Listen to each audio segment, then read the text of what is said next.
Let's start with the root endpoint. As we can see, here are some of the available API routes. So let's head over to the admin panel first. So after logging in with our credential, we can see all the tables in our database. So let's go back to our API and let's make our very first API call. So this is retrieving all the university. It returns all the university from our database. We can see the specific university just by typing in their ID like this. Alternatively, we can also query them with their name. So name equal University of Oxford. One interesting endpoint is the rank improver.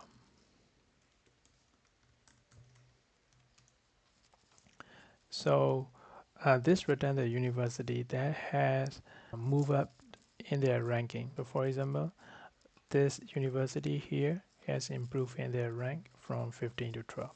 So similarly, we also have the rank decliner. So this is the university which has dropped in their rank. We can filter the university by the region and by the countries. So region equal Asia. So we can see all the university from the Asia, and we can also filter more specifically, like country equal United Kingdom. So far, these endpoints have been focused on universities, but we can also approach it from the program's perspective. So visiting programs, we can see all the available programs along with their ID. The particular useful endpoint is that we can see all the university that are offering the specific program. So for example, so let's see the computer science, which ID is 9. So we can see all the universities which are offering computer science, and we can order them by their rank.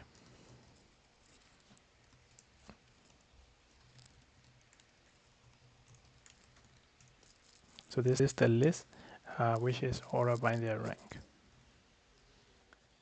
So please let me show the other method. Currently we can see the MIT is offering 5 programs. So let's say we want to alter the rank of this program.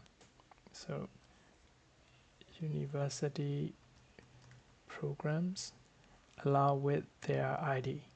So the chemical engineering program ID is 1. So here we can change rank and put, and let's refresh it. Now the rank has changed. We can do this with a call command as well. This time we choose the same program, and then let's set it to 30. Here we got the 200 HTTP successful status, and then let's refresh it. Now change to 30. So we can also delete just by clicking the delete, and this is very simple, and we can also do the same from the call command. So we just need to mention the program ID. So let's say we want to delete the business and economics, which ID is 4.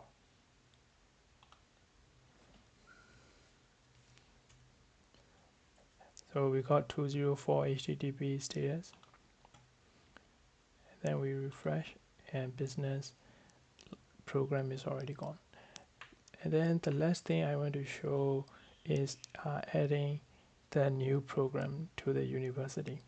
So to do this, let's list some of the existing programs. So here we can see MIT is currently offering 4 programs. So let's add the geology. So geology ID is 25. So let's do this from car command. So we need to mention the ID of the university, which is 1, and then the ID of the program, so which is 25. And then we can set the new rank. So let's say the rank is 1. So here we got the 201 newly created HTTP status. So now we go to university and refresh.